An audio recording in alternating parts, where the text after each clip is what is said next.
বৃষ্টির দিনের সন্ধেবেলায় এই রকম আলু পেঁয়াজের পকোড়া একবার বানিয়ে দেখুন। এতদিন যত রকমের আলুর পকোড়া খেয়েছেন সব ভুলে যাবেন, আর বৃষ্টি হওয়ার আর ওয়েট করতে হবে না। সন্ধে হলেই খাওয়ার জন্য অপেক্ষা করবে সবাই। নমস্কার বন্ধুরা, মিঠুস ওভেনে আপনাদের সবাইকে স্বাগত জানাই। আজ আমি আরও একটি নতুন ভিডিও নিয়ে চলে এসেছি আপনাদের সামনে। প্রথমেই আমরা মশলাগুলো তৈরি করে নেব।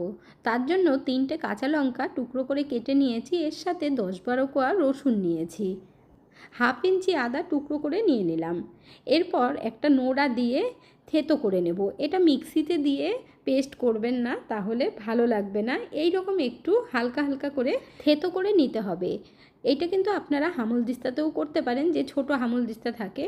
সবার ঘরে থাকে না বলে আমি এইভাবে বাটিতে তৈরি করে দেখাচ্ছি। আপনারা চাইলে অ্যালুমিনিয়ামের বাটিতেও থেতো করে নিতে পারেন। এখানে দেখুন, এখন আমরা এই মশলাটা সাইড করে রেখে দেব। এরপর এই বাটির মধ্যে 1 চামচ গোটা ধনে, 1/2 চামচ মৌরি, 1/2 চামচের থেকে কম সাদা জিরে, গোলমরিচ বেশ কিছুটা দিয়ে দিয়েছি। একইভাবে আমরা আধভাঙা করে নেব। এটাও গুঁড়ো করবেন না, তাহলে ভালো লাগবে না। একটু আধভাঙা করে দিলে যখন খাবেন মুখে পড়বে, ভীষণ ভালো লাগবে। তো এই কাজটা আপনারা শিলনোড়াতেও করতে পারেন, কোনো অসুবিধে নেই। আপনাদের দেখানোর সুবিধার্থে আমি বাটিতে তৈরি করছি। এখানে দেখুন কত সুন্দরভাবে তৈরি করে নিয়েছি। এরপর আমরা নিয়ে নেব কাঁচা আলু। আলুগুলো খোসা ছাড়িয়ে জলে দিয়ে রেখেছিলাম, তবে ছোট ছোট আলু দেখে নেবেন, তাহলে ভালো হবে। এখানে আমি 500 গ্রাম আলু নিয়ে নিয়েছি। এখন আমরা আলুগুলোকে রাফলি কেটে নেব। বড় বড় টুকরো করে কাটতে হবে, আপনাদের দেখিয়ে দিচ্ছি দেখুন।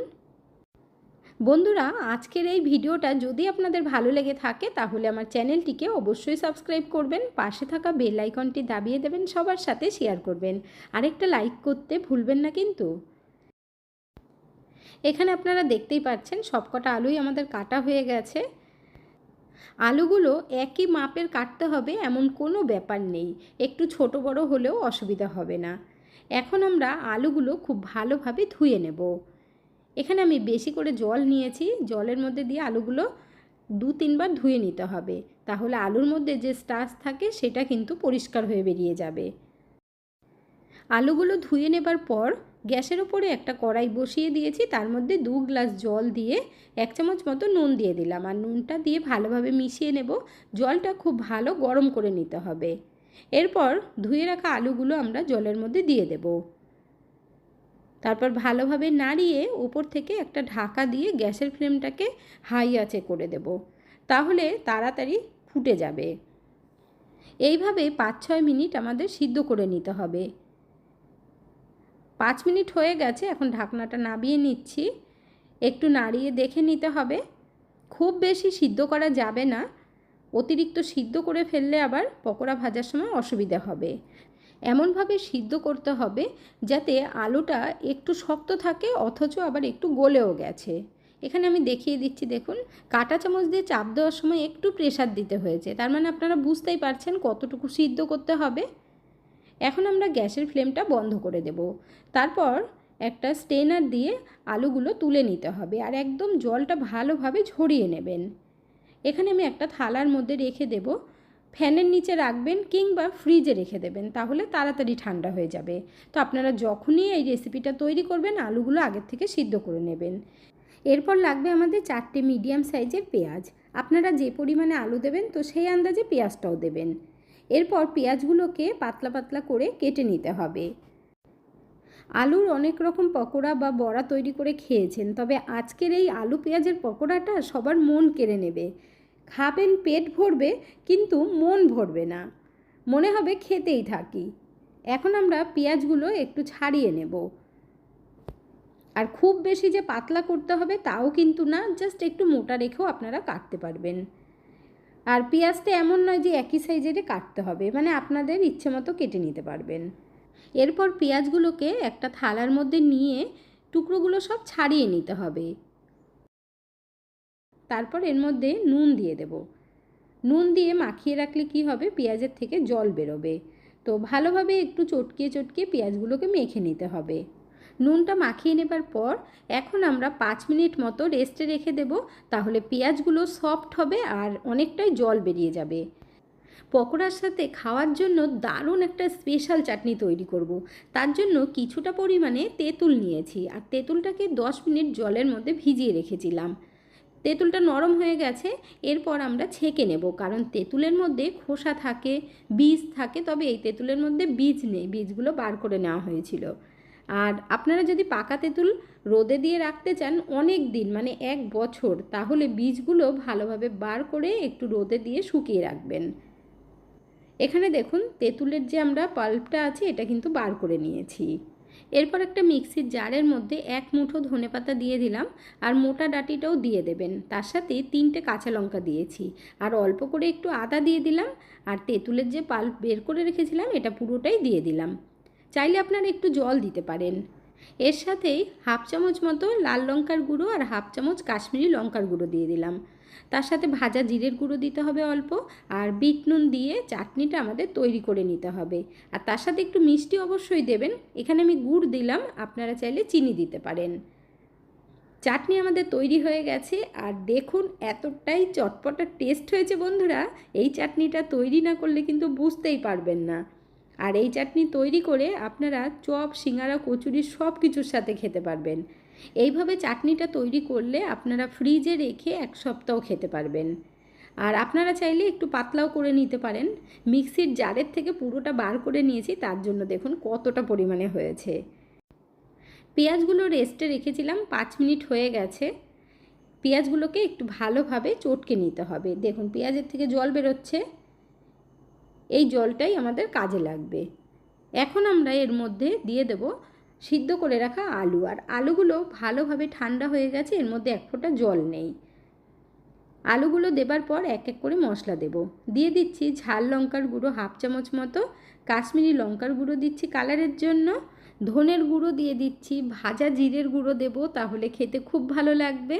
আর তার সাথে দিতে হবে অল্প করে হলুদ কালারের জন্য। থেতো করে রাখা কাঁচা লঙ্কা রসুনটাও দিয়ে দিতে হবে। আর হজমের জন্য আমরা দিয়ে দেব জোয়ান, 1/2 চামচের থেকে কম দিয়েছি। আর তার সাথে স্বাদ মতো আমরা নুনটাও দিয়ে দেব। এরপর আমরা যে স্পেশাল মশলাটা তৈরি করেছি সেটাও দেব। এখন আমরা খুব ভালোভাবে মিশিয়ে নেব। প্রথমে কিন্তু মিশিয়ে নিতে হবে, তাহলে আলুর মধ্যে মশলাটা খুব ভালোভাবে লাগবে। মশলাগুলো দিয়ে যত ভালোভাবে মেশাবেন পকোড়াগুলো কিন্তু ততটাই টেস্টি হবে, যাতে খুব ভালোভাবে মেশানো হয়ে যায়। এখানে দেখুন মশলা মেশানো হয়ে গেছে।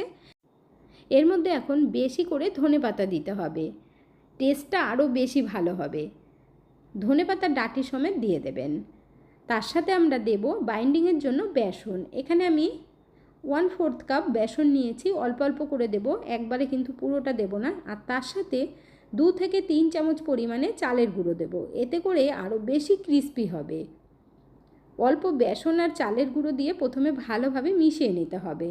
পেঁয়াজের থেকে যে জলটা বেরিয়েছে তাতেই কিন্তু আলতো আলতো করে মেখে নেব। এই কারণেই বেসন দেবার আগে আলুর মধ্যে মশলাটা খুব ভালোভাবে লাগিয়ে নিতে হবে।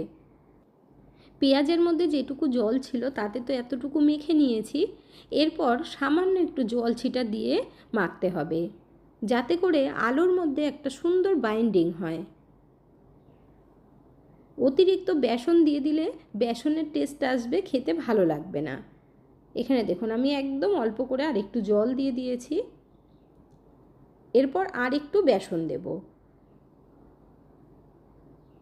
এর মধ্যে কিন্তু আর জল দেওয়া যাবে না। এবার আমরা ভালোভাবে মেখে নেব। এখানে আপনারা দেখতেই পাচ্ছেন ভালোভাবে মাখা হয়ে গেছে, অতিরিক্ত বেসন হয়নি এর মধ্যে, আলুগুলো পুরো দেখা যাচ্ছে। এখন এর মধ্যে আমরা 2 চামচ তেল গরম করে উপর থেকে দিয়ে দেব, এতে করে আর একটু আঠা আঠা হয়ে যাবে। বন্ধুরা আপনারা কে কোথা থেকে ভিডিওটি দেখছেন অবশ্যই কমেন্ট করে জানাবেন, তাহলে আমিও বুঝতে পারবো আমার বন্ধুরা কোথা থেকে দেখছেন। আপনারা সকলে এত সুন্দর সুন্দর কমেন্ট করেন, আপনাদের কমেন্টগুলো পড়তে আমার ভীষণ ভালো লাগে। এইভাবে পাশে থেকে সাপোর্ট করার জন্য অসংখ্য ধন্যবাদ। এরপর বেশ কিছুটা হাতের মধ্যে নিয়ে গোল গোল করে তারপর আরেক হাতের মধ্যে রেখে সুন্দরভাবে একটু চ্যাপটা করে দিতে হবে। দেখুন এইভাবে আমরা পকোড়াগুলো শেপ দিয়ে নেব। একটা প্লেটের মধ্যে রাখতে হবে তৈরি করে করে। এইভাবে যদি তৈরি করে রাখা হয় তাহলে পকোড়াগুলো ভাজার সময় কিন্তু হেভি সুবিধা হবে। দেখুন আরও একটা আপনাদেরকে তৈরি করে দেখাচ্ছি। অনেক রকম পকোড়াই তো খেয়েছেন আলুর তৈরি, তবে এই পকোড়া বানিয়ে খেয়ে দেখবেন, গ্যারান্টি দিচ্ছি বন্ধুরা, এর স্বাদ জীবনেও ভুলতে পারবেন না। সবকটা এইভাবে তৈরি করে 2-3 মিনিট রেস্টে রাখবেন, তারপর পকোড়াগুলো ভাজবেন। পকোড়াগুলো ভাজার জন্য ফ্রাই প্যান বসিয়ে দিয়েছি আর তার মধ্যে তেল দিয়ে ভালোভাবে গরম করে নিয়েছি। তেলটা অবশ্যই গরম করে নেবেন আর পকোড়াগুলো দিয়ে গ্যাসের ফ্লেমটাকে লো টু মিডিয়াম আঁচে রেখে ভাজবেন, তাহলে ভেতর থেকেও ভাজা হবে আর খুব সুন্দর ক্রিস্পিও হবে। অতিরিক্ত মোটা করবেন না এই পকোড়াগুলো। আর এইভাবে একটু ফ্রাই প্যানটা ধরে নাড়িয়ে দেবেন। কিছুক্ষণ বাদে আস্তে আস্তে উল্টাবেন, মানে সেট হওয়ার পর। আগে থেকে উল্টাবেন না, তাহলে ভেঙে যাবে। যেহেতু আমরা অতিরিক্ত বেসনের মধ্যে দিইনি, সেই কারণে সেট হওয়ার পর উল্টাতে হবে। আলুগুলো অলরেডি সেদ্ধ করা আছে, তাই এই পকোড়াগুলো ভাজতে খুব বেশি টাইম লাগবে না। আর সেই কারণে আপনাদেরকে বলছি পকোড়াগুলো একটু পাতলা করে নেবেন, অতিরিক্ত মোটা করে ভাজবেন না। আর বেশ সুন্দর কালার হওয়া পর্যন্ত আমরা ওয়েট করব। দেখতে যেমন সুন্দর লাগছে, খেতে ততটাই টেস্টি হয় বন্ধুরা। আলু পেঁয়াজের পকোড়াগুলো আমাদের একদম ভাজা হয়ে গেছে আর তেল থেকে তুলে আমরা এখন একটা স্টেনারের মধ্যে রেখে দেব। তেল থাকলে সেটা ঝরেও যাবে আর এতে করে আরেকটু ক্রিস্পিও হয়ে যাবে। তবে বেশিক্ষণ রাখবেন না, গরম গরম সার্ভ করবেন। পকোড়াগুলো দেখতে কতটা লোভনীয় হয়েছে বন্ধুরা অবশ্যই কমেন্ট করে জানাবেন। আশা করি এই রকম পকোড়া তো আপনাদের কোনো দিনও খাওয়া হয়নি।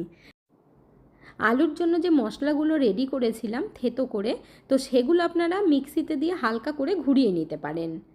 এখন একটা আলুর পকোড়া কেটে দেখাবো, বা তার আগে আওয়াজটাও শুনিয়ে দেব। কতটা মচমচে হয়েছে সেটা শুনেই নিলেন আপনারা। এখন কেটে দেখাচ্ছি। সন্ধেবেলা আলুর চপ সিঙ্গারা বাইরের থেকে আনতেই হবে না, আর আপনাদের অনেক টাকা বেঁচেও যাবে। মাত্র কয়েকটা আলু থাকলেই হলো। এই রকম টেস্টি টেস্টি পকোড়া আপনারা ঝটপট বানিয়ে নিতে পারবেন। আর তার সাথে যদি থাকে এই রকম একটা চটপটা টেস্টি চাটনি, তাহলে তো আর কোনো কথা নেই, সন্ধেবেলাটা পুরোই জমে যাবে। তাহলে বন্ধুরা দেরি না করে ঝটপট আপনারাও বানিয়ে ফেলুন। আজকের ভিডিওটা আপনাদের কাছে কেমন লাগলো অবশ্যই কমেন্ট করে জানাবেন। এতক্ষণ ধৈর্য ধরে ভিডিওটি দেখার জন্য অসংখ্য ধন্যবাদ। ভালো থাকবেন, সুস্থ থাকবেন। দেখা হচ্ছে পরের ভিডিওতে। Thank you.